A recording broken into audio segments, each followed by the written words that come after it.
오늘 하나님이 주신 말씀은 창세기 13장 1절부터 11절까지의 말씀입니다.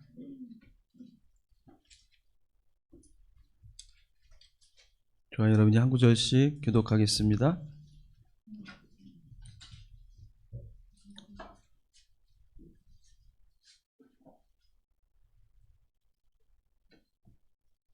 아브람이 애굽에서 그와 그의 아내와 모든 소유와 롯과 함께 네겝으로 올라가니 그가 네겝에서부터 길을 떠나 베델에 이르며 베델과 아이 사이 곧 전에 장막 쳤던 곳에 이르니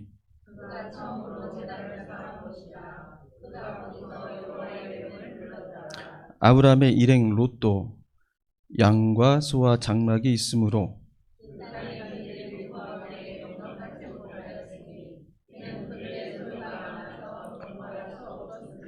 그러므로 아브람의 가축의 목자와 롯의 가축의 목자가 서로 다투고 또 가나안 사람과 브리스 사람도 그 땅에 거주하였는지라.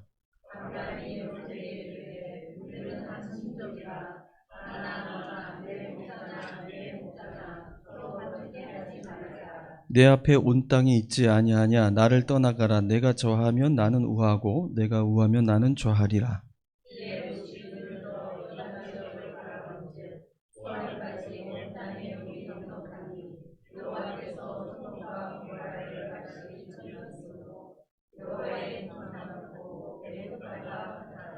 그러므로 롯이 요단 온 지역을 택하고 동으로 옮기니 그들이 서로 떠난지라.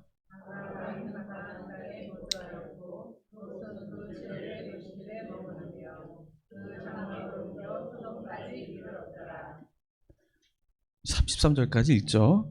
소돔 사람은 여호와 앞에 악하며 큰 죄인이었더라. 아멘. 주님의 평화를 빕니다.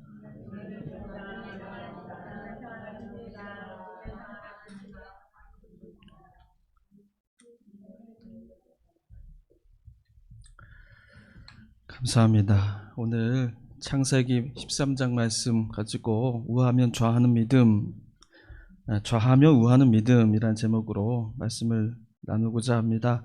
우리가 지난주까지 야곱의 이야기로 말씀을 나눴는데 다시 앞으로 돌아가서 아브람의 이야기를 우리가 함께 나누려고 합니다. 사람 사는 것이 다 연속이, 어떤 연속이? 선택과 선택의 연속이 아니겠습니까? 매 순간 우리는 선택을 하지 않을 수가 없습니다. 젊어서는 아이가 어느 학교를 가야 될까, 또 이런 걱정을 하고, 크게 되면은 어떤 직장을 얻게 되어야 되나, 더 이제 정착하게 되면은 어디에다가 집을 구하고 어떤 집을 사야 되는가, 이런 생각들, 고민들이 찾아오죠. 또 배우자는 누구를 고를까, 이런 선택으로 우리는 이 인생을 이 선택의 연속으로 살아가게 됩니다. 제일 어려운 고민이 뭔가요? 어려운 선택. 오늘 저녁에 뭐 먹을까가 제일 어려운 선택 아니겠어요? 매일매일 같이 해야 되는 선택이죠. 집마다 그런 하나씩의 선택의 기로들이 있었을 것입니다. 그때 그 땅을 살 걸, 그 집을 살 걸, 아니 그 가게를 그때 구입을 했어야 했는데, 다 끄덕끄덕 하시는 거 보니까 다 그런 한 가지 선택, 아쉬웠던 선택, 그 선택을 했더라면 좀 더 나아졌을 텐데, 이런 생각들을 하나쯤은 가지고 계실 겁니다. 그래서 이런 광고 카피가 유행을 했던 적이 있었죠. 한순간의 선택이 평생을 좌우한다 하는, 10년을 좌우한다, 이런 말이 있었잖아요. 순간의 선택이 10년을 좌우한다. 어느 회사 광고신지 연식이 되신 분들은 다 아실 거예요. 젊은 분들은 모르실 텐데, 이런 광고 카피가 이젠 우리 마음속에 거의 자리를 잡았고 하나의 원칙처럼 되어 있습니다. 그래서 선택을 어떻게 해야 되느냐에 따라서 우리 인생이 어떻게 바뀌는지 굉장히 관심을 가지고 신중할 수밖에 없습니다. 어떤 선택이 가장 좋은 선택일까? 평생을 따라다니는 중요한 문제죠. 누구도 피해갈 수 없는 문제입니다. 이런 선택의 길에서 믿는 사람들은 어떤 선택, 어떻게 선택하는 것이 가장 신앙적인가, 그리고 어떻게 선택하는 것이 가장 복을 받는 선택이 될 수 있는가? 이러한 물음을 가지지 않을 수가 없습니다. 이 물음에 대해 오늘 성경은 아브라함과 롯의 이야기를 통해서 중요한 메시지를 우리에게 전해주고 있습니다. 아브라함과 그의 조카 롯은 무일푼으로 고향을 떠났습니다. 그런데 지금은 제법 재산이 불어나서 많아졌어요. 하지만 남의 땅에서 양을 치고 가축을 길러야 하다 보니까 발 뻗고 마음대로 그렇게 살 수는 없었습니다. 그래서 목자들끼리 서로 엉키고 다투는 일들이 생겨났죠. 아브라함은 같은 식구들끼리 사이가 안 좋아질 것을 걱정했어요. 그래서 8절에 이렇게 나와 있죠. 우리는 한 친족이라 나나 너나 내 목자나 네 목자나 서로 다투게 하지 말자. 그리고는 이렇게 제안합니다. 내 앞에 온 땅이 있지 아니하냐. 나를 떠나가라. 그런데 내가 좌하면 나는 우하고 내가 우하면 나는 좌할 것이다. 이 아브라함의 말은 어느 땅을 선택할지 전적으로 조카 롯에게 맡기겠다라는 얘기입니다. 거기엔 두 가지 종류의 땅이 있었다고 하죠. 물이 넉넉하고 기름진 땅이 있었고, 그리고 그렇지 않은 땅이 있었습니다. 아브라함의 그 양보에 롯은 이 땅을 천천히 둘러봅니다. 그리고 어느 땅이 좋은지 눈으로 가늠을 해봅니다. 사실 가늠해보지 않아도 이미 다 알고 있는 것이죠. 동쪽 요단 지역을 보니까 거기에는 땅이 넓고 기름지고 물이 넉넉하다고 그렇게 기록하고 있습니다. 이에 롯이 요단 온 지역을 택하고 내가 그쪽으로 가겠다고 그렇게 결정합니다. 롯이 동쪽을 선택했으니까 아브라함에게는 다른 선택의 여지가 없이 서쪽으로 가야 했습니다. 서쪽은 동쪽에 비하면 아주 척박한 땅이었습니다. 메마르고 험준한 산악지역이었기 때문에 살기도 안 좋았고 목축을 하기에도 농사를 짓기에도 안 좋은 땅이었습니다. 자, 그렇다면 두 사람의 인생은 어떻게 되어야 하는 것이 맞겠어요? 아브라함은 못 살고 롯은 잘 살아야죠. 그런데 결과는 그렇지 않았습니다. 롯은 자기 욕심을 앞세워서 눈치 안 보고 좋은 땅을 선택했지만 그 선택의 결과는 참혹했던 것이죠. 이 이야기의 뒤에 나오는 이야기들입니다. 롯이 간 땅에 죄가 창궐하고 마침내 하나님께서 소돔과 고모라의 불의 심판을 내리시게 되었죠. 반면에 그 물질의 욕심을 버린 아브라함에게는 선택하지도 않았던 동서남북의 모든 땅들을 다 허락하시는 더없는 복을 내려주셨다라는 것입니다. 자, 욕심내지 않고 착하게 마음을 먹었더니 하나님이 복을 주셨다. 여러분, 어디선가 들어본 얘기처럼 익숙한 얘기로 우리에게 들립니다. 저는 이 얘기를 듣고는 번뜩 생각나는 전래동화가 있었어요. 도끼를 연못에 빠뜨린 나무꾼 이야기가 생각이 났습니다. 이 나무꾼이 정직하게 그 산신령에게 내가 빠뜨린 것은 금도끼도 아니고 은도끼도 아니고 쇠도끼입니다 이렇게 말했더니 그 쇠도끼도 얻었고 금도끼와 은도끼도 얻었다는 얘기죠. 반면에 이 얘기를 듣고 욕심을 부린 한 영감이 있었어요. 똑같이 했어요. 그런데 이 사람은 자기 도끼를 다 잃어버렸어요. 모든 것을 다 잃어버렸다라는 그런 얘기죠. 오늘 아브라함과 롯의 이야기도 그런 익숙한 이야기로 들리기가 쉽습니다. 롯을 봐라. 그의 눈에 보이는 좋은 땅을 삼촌에게 한 채 양보하지 않고 다 차지했지만 결국 저주를 받았지 않았느냐. 그런데 아브라함은 선의로 양보하고 또 욕심을 내려놓았더니 하나님께서 그에게 모든 땅을 주셨다라는 것이죠. 그래서 우리는 쉽게 이렇게 결론 내릴 수 있습니다. 아브라함처럼 선하게 살아야 한다. 양보하고 살아야 한다. 그리스도인이라면, 우리가 하나님을 믿는 자녀라면 이웃을 선의로 대하고 양보하고 착하고 모든 것을 우리가 내어주는, 욕심도 내려놓는 그런 사람이 되어야 한다. 그래야 우리도 복을 받는 사람이 될 수 있다. 이렇게 말하는 것이죠. 자, 그런데 이게 정말 성경이 말씀하고자 하는 교훈일까? 그렇지는 않다라는 것입니다. 오히려 이렇게 믿게 되면 우리 신앙에 큰 문제가 찾아옵니다. 왜 그렇습니까? 나의 선택과 나의 행위가 복을 받을 수 있는지 없는지 결정적인 역할을 하게 되기 때문이에요. 일이 잘 안 풀리면 내가 복을 받을 만한 그런 신앙적인 선택을 안 했기 때문이라고 그렇게 자책할 수 있어요. 그 반대의 경우도 있습니다. 내가 하나님 말씀대로 해야 될 일들을 다 선택하고 잘 지켰는데 왜 나에게 이런 시련이 찾아오냐고 불평할 수도 있어요. 원망도 하게 되는 것입니다. 여러분, 이것이 왜 문제가 되는 겁니까? 복을 받는 것과 복을 받지 못하는 것, 이걸 결정하시는 분은 누구세요? 하나님이세요. 그런데 이렇게 믿는 사람은 뭘 주장하는 거예요? 복을 받고 복을 받지 못하는 그 권한이 나의 선택에 있다라고 주장을 하는 것입니다. 복의 근원은 하나님이신데 내가 그 복을 결정하는 주인이라고 말하게 된다는 것이에요. 이것이 바로 성경이 말하는 죄라는 것입니다. 오늘 성경 말씀은 그 문제를 말하고 있습니다. 우리가 복을 받는 것은 우리의 선택에서 나오는 것이 아니라는 것입니다. 분명 아브라함은 기름진 동쪽 땅을 선택할 수 없었지만 하나님께 큰 복을 얻게 되었습니다. 그런데 그가 받은 후한 하나님의 복은 그가 선한 양심을 가지고 배려와 양보와 사랑의 정신에 따라서 살았던 그 보상이 결코 아니었다는 것이죠. 반대로 롯은 그의 선택한 땅이 눈에는 보기 좋았지만 훗날 심판의 땅이 되었어요. 그런데 그것은 그가 일말의 양심도 없이 그리고 양보하지 않고 욕심에 찬 선택을 했기 때문에 빚어진 그에 따른 죄값이 아니라는 거예요. 우리에게 불행한 일이 닥치면 그것이 내가 뭘 하지 않았기 때문에 닥치는 죄의 대가가 아니라는 것입니다.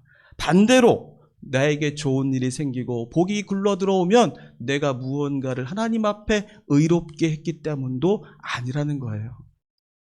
권선징악, 인과응보, 선한 사람은 잘 되고 악한 사람은 벌 받는다는 이 세상의 이치는 성경이 말씀하는 하나님의 복과 아무 상관이 없다는 것입니다. 그럼 무엇입니까? 오늘 말씀의 중요한 것은 이것입니다. 하나님을 믿는 자에게 형통하고 복받는 길은 왼쪽이냐 오른쪽이냐 그 선택에 달려있는 것이 아니라는 것입니다. 오직 하나님이 내가 가는 길에 동행하시느냐에만 달려있다라는 것이죠. 나의 운명은 좌우의 선택에 달려있지 않고 하나님이 나를 선택하셨느냐에 달려있다는 것입니다. 아브라함이 롯에게 내가 좌하면 나는 우하고 네가 우하면 나는 좌하겠다. 이 대담한 선택, 대담한 행동은 선한 양심을 가지고 조카를 배려하는 따뜻한 마음, 정직과 선행이 궁극적으로 결과적으로 나에게 복을 주게 될 것이라고 믿었기 때문에 한 행동이 아니었다는 것이에요. 아브라함의 이 대담하고 관대한 태도는 하나님이 복이 주어지는 길이 나의 의로운 선택과 행동에서 나오는 것이 아니라 하나님이 나와 동행하신다는 그 사실 하나에서만 나온다는 것을 알았기 때문입니다. 하기에 왼쪽으로 가야 할지 오른쪽으로 가야 할지 그것이 아브라함에게는 문제가 되지 않았어요. 주님께서 나와 함께 계시면 그곳이 사람들 보기에는 정말 지옥과 같은 곳일지라도 나에게는 둘도 없는 천국이라는 그런 확신이 있었던 것입니다. 따라서 애초에 아브라함에게 복을 받는 선택의 기준이라는 것은 없었습니다. 자신의 선택으로 자신의 운명이 갈린다고 보지 않았어요. 자신의 선택이 어떤 것이든 그것으로 내 운명이 내게 주어진 하나님의 약속이 달라지지 않는다고 생각했습니다. 그래서 그는 하나님께 어느 곳으로 가야 할지 한 번도 묻지 않았습니다. 그가 가는 길이 곧 하나님이 가시는 길임을 믿었기 때문입니다. 그런 믿음을 가지게 된 이야기, 그 전후 사정들이 12장 1절에 기록되어 있어요.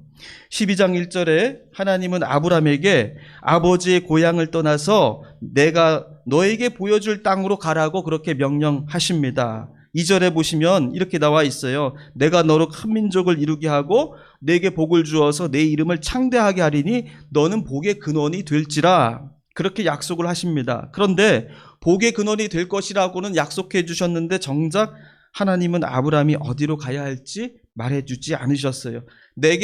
너에게 보여줄 땅이라고만 하시고 그곳이 어딘지 갈 곳을 알려주시지 않고 그저 몸둘 곳 없는 떠돌이 아브라함이 큰 민족이 되게 하리라는 그런 약속만을 주신 거예요. 이 약속 누가 들으면요 참으로 허무맹랑한 말처럼 들릴 수밖에 없습니다. 그러나 여기에 바로 아브라함부터 시작된 이스라엘 구원의 진짜 구원의 중요한 그 뜻이 담겨져 있습니다. 아브라함은 바로 이 12장 1절 2절에서 가장 중요한 하나님의 약속 그 복을 받았어요. 그 복이란 무슨 복입니까? 너가 가는 길이 곧 내가 가는 길이 될 것이라는 약속이었어요. 매 순간 어디를 가야 하고 무엇을 먹고 무엇을 입을까 그렇게 염려하고 선택해야 할 때 일일이 하나하나 알려주시는 하나님의 축복을 얻은 것이 아니라 내가 무엇을 하고 무엇을 선택하든 나는 그 선택에 함께 하시겠다는 것입니다. 선택은 너가 하는 것이지만 하나님은 선택하는 너를 선택하시겠다는 것입니다. 하나님께서 아브라함을 의롭게 여기셨다라는 것은 바로 이것에 근거하는 거예요. 아브라함이 이 사실을 믿었기 때문에 하나님은 그의 믿음을 보시고 그를 의롭게 여기셨다고 생각하신 것입니다. 아브라함은 이렇게 자신을 선택해 주시겠다는 하나님의 약속이 얼마나 정확하고 무섭도록 지켜주시는지, 얼마나 분명하게 이 약속을 지켜주시는지 그의 삶을 통해서 직접 경험했어요. 그 약속이 있은 직후에 바로 그 사실을 경험했습니다. 그가 애굽 땅에 갔을 때에 그 사실을 알게 되었죠.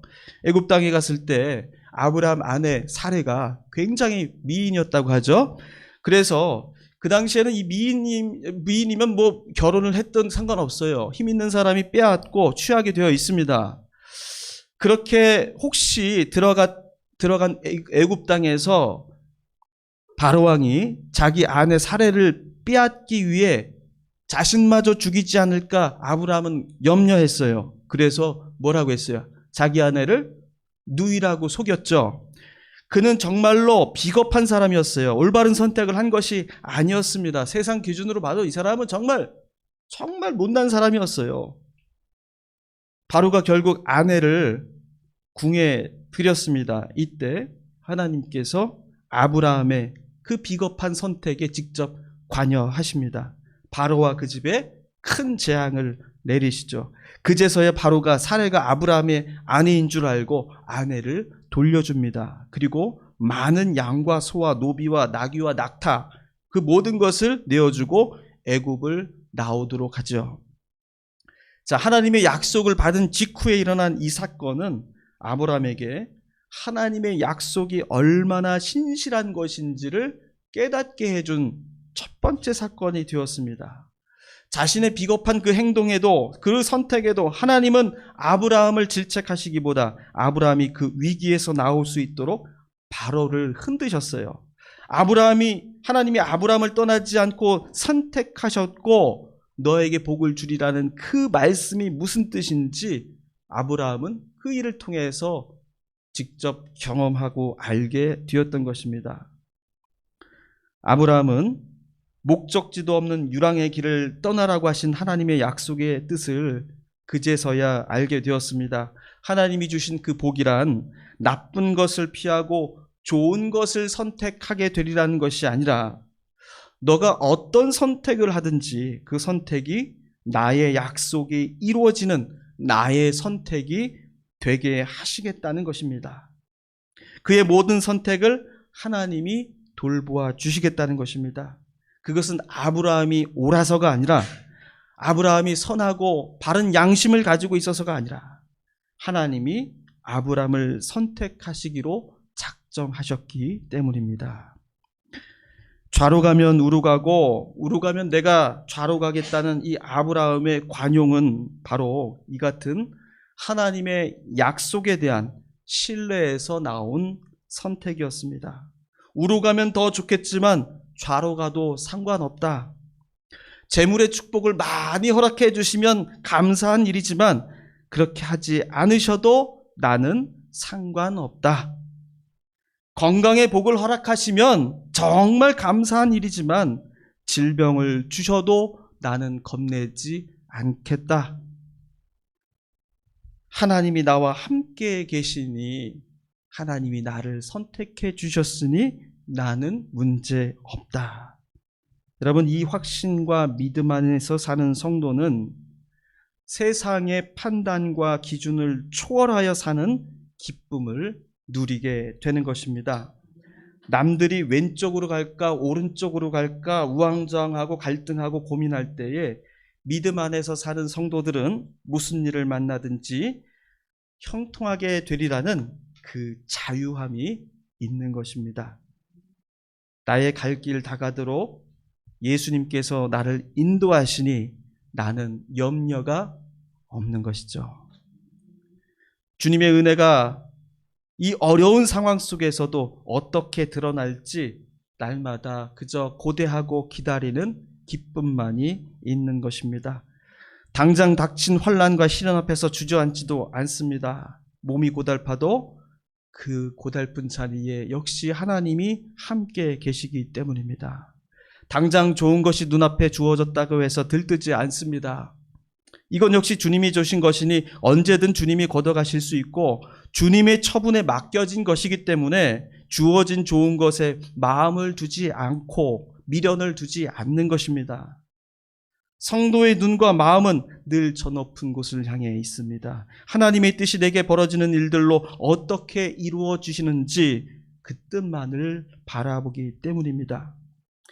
우리는 하나님께 무엇을 구해야 하겠습니까? 왼쪽으로 가는 게 나은지 오른쪽으로 가는 게 더 나은지 여러분 그렇게 묻는 기도도 좋습니다. 중요합니다. 소중합니다. 그런데 보다 궁극적인 기도, 정말로 참된 복을 받는 기도는 무엇입니까? 아브라함이 받은 그 복을 우리도 받게 해달라는 기도가 되어야 하는 것이죠. 내가 선하고 의롭고 거룩한 자가 되어서 하나님께 인정받으려 하는 것이 아니라 주님이 나를 선택하고 붙들어 주시기를 구해야 하는 것입니다. 내가 가는 길이 언제나 주님이 선택하신 길이 되도록 그렇게 기도해야 한다는 것입니다.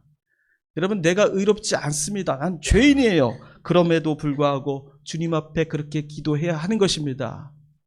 그렇게 내가 죄인이고 부족하고 늘 비겁하고 겁 많은 사람임에도 불구하고 하나님 나를 선택해 주세요. 내가 가는 길이 하나님의 선택이 될 수 있도록 주님 나를 사용해 주세요. 그렇게 기도할 때에 하나님은 너를 의롭다라고 말씀해 주시는 거예요. 그리고 그 모든 죄를 묻지 않으시고 그 사람을 하나님의 선택의 사람으로 쓰신다라는 것입니다. 어떤 상황, 어떤 조건, 처지라도 그것이 나를 속박하지 못하게 하여서 주 안에서 자유하는 사람이 되게 해달라고 우리는 그렇게 기도해야 하는 것입니다. 사도 바울은 진정 하나님의 은혜를 입어서 자유했던 사람이었어요. 빌립보서 4장 11절 말씀 우리가 잘 아실 겁니다. 제가 읽어보겠습니다. 나는 어떤 처지에서도 스스로 만족하는 법을 배웠습니다. 나는 비천하게 살 줄도 알고 풍족하게 살 줄도 압니다. 배부르거나 굶주리거나 풍족하거나 궁핍하거나 그 어떤 경우에도 적응할 수 있는 비결을 배웠습니다. 나에게 능력을 주시는 분 안에서 나는 모든 것을 할 수 있기 때문입니다. 예. 우리 옆에 계신 분이 우하겠다고 하시면 나는 좌할 수 있는 그런 믿음이 있으시기를 바랍니다. 또 좌하시면 나는 우하실 수 있기를 바랍니다. 좀 손해나는 듯 보여도 그것 때문에 하나님이 우리를 향한 그 하나님의 약속과 복이 결코 바뀌지 않는다는 사실을 우리의 자유로운 모습을 통하여서 드러낼 수 있어야 하는 것입니다. 이것은 아브라함이라는 특별한 사람에 관한 이야기가 아니에요. 아브라함은 우리보다 비겁하면 더 비겁했지 우리보다 나은 사람은 아니었어요. 인격적으로나 도덕적으로나 모든 기준이 다 그렇습니다. 그가 우리보다 나은 믿음의 조상이 될 수 있었던 것은 자신의 비겁한 모습들 그 있는 그대로 주님 앞에 내려놓고 하나님 나의 모든 길이 주님의 길임을 믿습니다. 그 사실 하나를 붙들고 그의 인생을 따라갔을 때에 하나님께서는 가는 길목마다 하나님께서 함께 계셔 주셨고 약속을 주신 대로 그를 통하여 큰 민족이 나올 수 있도록 해 주신 것입니다. 하나님의 자녀가 되었다면 누구나가 누릴 수 있는 특권이고 권세예요. 이것은 믿는 자에게 주시는 하나님의 선물이고 은총입니다. 나의 선택, 나의 판단, 결단, 내 의지가 복된 삶을 결정하지 않습니다. 중요한 것은 내 선택이 아니라 하나님의 선택이에요. 하나님이 선택하신 그 아브라함의 복이 우리 성도님들의 가정 그리고 또 우리 교회에게 충만히 임하시기를 기도합니다. 함께 기도하겠습니다. 하나님, 살면서 많은 역경을 만나고 많은 문제를 만날 때에 우리는 무엇을 선택할지 늘 고민 속에 빠지고 늘 시험에 빠지기 마련입니다. 하나님, 오늘 주신 말씀을 통해서 그 모든 것에 우리의 운명이 달려있지 않고 그것에 우리의 축복이 달려있지 않음을 알게 하여 주옵소서. 하나님이 나를 선택해 주셨음을 믿고 우리는 자유한 삶을 통하여 온전히 주님의 길을 묵묵히 따라가는 주님의 자녀들로 살아가도록 우리에게 믿음과 용기를 더하여 주시옵소서. 우리 교회 앞에 주어진 모든 일들 이 믿음으로 나아가게 하여 주시옵소서. 하나님께서 우리와 함께 계시니 거칠 것이 없고 두려움 없다는 믿음 가지고 주님의 이 귀한 공동체 이 제자들을 섬겨나갈 수 있도록 우리에게 믿음을 더하여 주시옵소서.